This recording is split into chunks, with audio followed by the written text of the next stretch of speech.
e estando certíssimo de que o que ele tinha prometido também era poderoso para o fazer.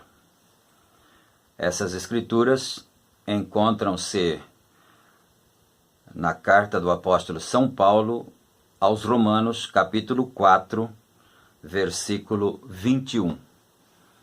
E naturalmente, o apóstolo São Paulo referiu-se, quando estava citando essas palavras, ao patriarca Abraão. Nós sabemos que a Bíblia chama Abraão de nosso pai na fé, porque ele creu, diz a Bíblia, e isso lhe foi imputado por justiça. Então todos os crentes que vivem pela fé são considerados como filhos e filhas de Abraão. Agora, vamos pensar um pouquinho no caso específico de por que São Paulo se referiu a isso, de que assunto, não é? Então nós sabemos, todo mundo que conhece a Bíblia, conhece a história, porque é uma história bastante conhecida, uma história bíblica, não é? Muito comovente, muito bonita, de uma prova de fé e crença em Deus muito grande. Foi quando Deus apareceu a Abraão, e ele tinha 75 anos de idade, sua mulher tinha 65 anos, Sara, e o Senhor Deus prometeu a ele que eles teriam um filho. Até então, eles ainda não o haviam tido. Já eram velhos. Naturalmente, a madre de Sara já havia fechado e os seus costumes já haviam se passado e eles não haviam tido filhos. Então o Senhor Deus apareceu a Abraão nessa idade e disse a ele que ele teria um filho, que esse filho seria pai de muitas nações, seria seu herdeiro, porque ele não tinha herdeiro, ele só tinha seus criados, seus servos, e como um homem justo, ele tratava muito bem seus criados, com respeito, com dignidade, não é? E era um homem crente em Deus, e ele às vezes orava pedindo a Deus que lhe desse um herdeiro, porque ele não tinha herdeiro. Ele só tinha o Eliezer, que era seu amigo e servo mais antigo da casa e tudo. Então o Senhor Deus apareceu a ele e lhe fez essa promessa, que ele seria pai e que esse filho seria pai de muitas nações, e que sua descendência seria como a areia do mar, né, e como as estrelas do céu e assim por diante. Então Abraão creu naquilo, e a Bíblia diz que por ele ter crido nisso, isso lhe foi imputado por justiça. Mas ocorre que o tempo foi passando, 1 ano passou, 2 anos se passaram, 3 anos, 4, 5, 10, 15 anos, 20 anos se passaram e nada disso acontecia. E ao terem se passado já 20 anos, então Abraão não estava mais com 75, naturalmente, obviamente, ele já estava com 95, e Sara com 85. Quer dizer, se com 30, com 40, com 50 anos, Sara não pôde ser mãe, como seria agora com 85 anos? E também Abraão, né, já com 95. Mas acontece que ainda se passaram mais 5 anos, 25 anos já haviam se passado e nada desse filho da promessa aparecer, não é? Então foi por isso que São Paulo citou essa escritura, que Abraão estava certíssimo de que aquele que tinha prometido era poderoso para cumprir. Isso é que é fé em Deus, não é? Ter as certezas que se Deus falou, Ele cumpre. Será que nós poderíamos ter uma fé semelhante a essa? De crermos na palavra de Deus sem nenhuma dúvida, sem nenhuma sombra de dúvida, crermos que aquilo que está escrito na palavra, Deus cumpre. Porque a Bíblia diz que Deus é poderoso para cumprir, e não é homem para que minta. Porque, infelizmente, às vezes, tem crente que acredita muito mais na bula de um remédio do que no que está escrito na Bíblia. Não é certo? A Bíblia diz assim: verdadeiramente ele levou sobre si as nossas enfermidades, e pelas suas pisaduras nós fomos sarados. Não está escrito isso? Isso não é a promessa de Deus para nós, para mim, para você, não é? É a promessa de Deus. Então, por que não crermos nisto como entre a vida e a morte, como Abraão creu? E ele creu contra as possibilidades, porque quanto mais passava o tempo, mais ele ia crendo que Deus ia cumprir. Não é isso interessante?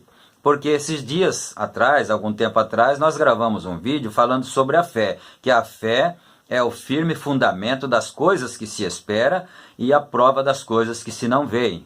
Então, aquilo que se crê não é aquilo que se vê, porque quando nós vemos, então não precisa de fé para acreditar naquilo. Fé justamente entra em ação quando nós não estamos vendo aquilo, quando as possibilidades são remotas ou não existem nenhuma possibilidade, não existe, nenhuma possibilidade, então nós acreditamos porque foi Deus que falou. Mas então voltemos a Abraão. Quando foi já depois dos 25 anos, quando ele estava já com 100 anos e Sara com 90 anos, imaginemos nós, agora um pouquinho, um homem com 100 anos de idade, não é? E uma mulher com 90 anos. Aí o anjo apareceu a ele, o Senhor, Elohim apareceu a ele, ali naqueles carvalhais de Mamre. E 2 anjos desceram para Sodoma e um ficou ali falando com Abraão. E quando aquele estava conversando com Abraão, lá fora, embaixo do carvalho, do lado de fora da tenda, ele disse: Abraão, em outras palavras, quando cumprir o ciclo da vida, quer dizer, o tempo de gestação, então a sua mulher terá um filho. E a Bíblia diz que Sara estava dentro da tenda, ouvindo a conversa de seu senhor Abraão com Elohim, que estava ali fora. E ela deu um sorriso, mesmo que ela não tenha dado uma gargalhada, mas ela esboçou em seu rosto um sorriso de talvez pensar: mas como pode? Eu, que nunca tive filho, vou ter agora, com 90 anos de idade? E aquele que estava lá conversando com Abraão, que era Elohim, disse: por que sua mulher riu lá dentro? Por que Sara riu lá dentro? E Abraão chamou Sara e perguntou a ela: Sara, você riu? Ela disse: eu não ri. O profeta desta era diz assim: Deus poderia tê-la matado naquele instante, porque ela chamou Deus de mentiroso. O Senhor Deus disse: ela riu lá dentro, e ela disse: eu não ri. Então, mas por que Deus não a matou? Diz o profeta de Deus para esta era: porque ela fazia parte da promessa. O filho tinha que vir através dela, por isso ela tinha que continuar viva. Então, nós vemos que no outro dia, por exemplo, vamos fazer um quadro aqui agora, vamos tecer um quadro rapidamente, Digamos que no outro dia, Abraão tenha dito a Sara: querida, apronte-se, vista-se, e nós iremos para a cidade falar com o doutor, porque nós vamos marcar o seu pré-natal, porque logo você vai ser mãe, Você vai ter um filho, então nós vamos fazer o pré-natal. O que teria dito esse médico se isso tivesse acontecido? Um velhinho com 90 anos, com sua velhinha de 90, um velhinho com 100 anos, com sua velhinha de 90 anos, chegando lá no consultório do médico.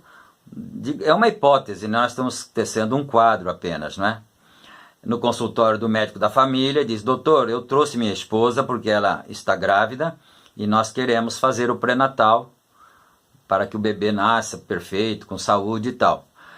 se esse médico, se essa hipótese fosse verdadeira, por exemplo, o médico pensaria consigo: pobre Abraão, pobre amigo, tão decente, tão honesto, um homem de palavra, um homem de peso, certamente agora tem perdido sua memória. Quem sabe ele esteja esclerosado agora, não é? Porque não é possível que isso possa ser verdade. Com 100 anos e com sua esposa de 90 terem um filho, não é certo? Então, Deus trabalha dessa maneira, de uma maneira que é impossível que a mente humana possa acreditar. É impossível que a mente humana possa captar as infalíveis realidades do Deus vivo. Mas era verdade, porque Deus tinha falado. E quando Deus fala, pode passar o céu e a terra, mas aquilo não pode deixar de ser cumprido. Agora, nós encontramos que depois disso, depois dessa promessa, não é? Abraão foi peregrinar em Gerar. E chegando lá, ele teve medo de que os homens daquela cidade o matassem para ficar com a sua mulher, Sara, porque ela era uma mulher muito bonita, e a palavra Sara significa princesa, né? Era uma mulher bonita, e ele teve medo que os homens a tomassem como mulher dele, então teriam que matá-lo, porque ela não poderia ter 2 maridos vivos, então eles teriam que matá-lo para ficar com ela. E ele disse para ela: olha, vamos combinar uma coisa, você diz que você é minha irmã, e se eles perguntarem a mim, eu direi que você é minha irmã. E assim fica tudo bem. Então o rei Abimeleque olhou e se enamorou de Sara. E então ele mandou perguntar a Abraão quem era aquela linda jovem. Notem vocês isso. Aquela linda jovem, não é? Mas com 90 anos, aí é que está o segredo da meditação. Deus os tinha transformado, eles tinham deixado de ser velhos e agora tinham sido jovens, estavam sendo jovens novamente. Abraão jovem, com seus 25 anos, e Sara aí com seus 20, aparentemente 30 e 20 anos por aí, né? Abraão com 30, Sara com 20, mais ou menos isso. Eram jovens, bonitos, saudáveis, no frescor de sua juventude, não é? Então, nós queremos pensar nisso um pouquinho. Abimeleque, então, perguntou a Abraão: quem é a jovem? Ele disse: é minha irmã. Então ele estava orando. Abimeleque era um homem justo e estava orando, pedindo a Deus que lhe preparasse uma esposa, uma companheira. Então ele pensou, então Deus respondeu às minhas orações, porque agora eu encontrei a mulher da minha vida, a mulher com quem devo me casar e viver o resto dos meus dias. E mandou buscá-la para si, porque ele era o rei, e sendo ela desimpedida, né, entre aspas, então ele poderia se casar com ela. E as moças do palácio já a levaram para lá, e Abimeleque estava feliz e foi orar durante a noite, agradecer a Deus pela resposta de suas orações. E o Senhor lhe disse assim: você sabe de uma coisa? Eu não ouço a sua oração, porque você vale para mim agora tanto quanto um homem morto. Você já pensou se você fosse um homem sincero, honesto, e aí você estivesse orando a Deus, agradecendo por uma bênção, e Deus te respondesse isso? Você vale para mim tanto quanto um homem morto. Sabe por quê? Porque você está com a mulher de meu servo. Ele é meu profeta, esse homem é meu profeta. Isso não tem como não emocionar a gente. Esse homem é meu profeta, e essa mulher que você tomou aí e que você vai se casar com ela é a mulher do meu profeta. Sabe o que você tem que fazer agora? Devolvê-la imediatamente sem sequer tocar nela. Porque se você tocar nela, você é um homem morto. E tem mais uma coisa: eu não ouço a tua oração. Você devolve ela para ele e pede a ele que ore por você. Pede a ele que interceda por você. Então a situação estará resolvida. Ele disse: mas Senhor, O Senhor conhece a integridade do meu coração. O Senhor sabe que eu sou sincero. Eu só fiz isso porque Ele disse que era a sua irmã. Então, meus amados, nós podemos ter uma noção de como é que Deus trabalha, de como é que Deus age. Bem disse São Paulo, que ele reproduzindo o que, se não me falha a memória, o que Davi disse, ele disse assim, bem-aventurado o homem cujas transgressões são perdoadas e cujos pecados são cobertos. Bem-aventurado o homem a quem o Senhor não imputa maldade. Então, meus amados, nós vamos ficar com isso. Quanto mais passava o tempo, mais Abraão estava certíssimo de que Deus era capaz de cumprir a sua promessa. E você sabe o que mais honra a Deus? É quando você crê na palavra dele. Quando nós cremos na palavra de Deus, isso é o que mais honra a Deus. E a Bíblia disse que isso lhe foi imputado por justiça. Agora, a gente podia fazer a mesma pergunta que Paulo fez. Que diremos, pois? Que há injustiça em Deus? Deus nos abençoe. Em nome do Senhor Jesus Cristo. Amém.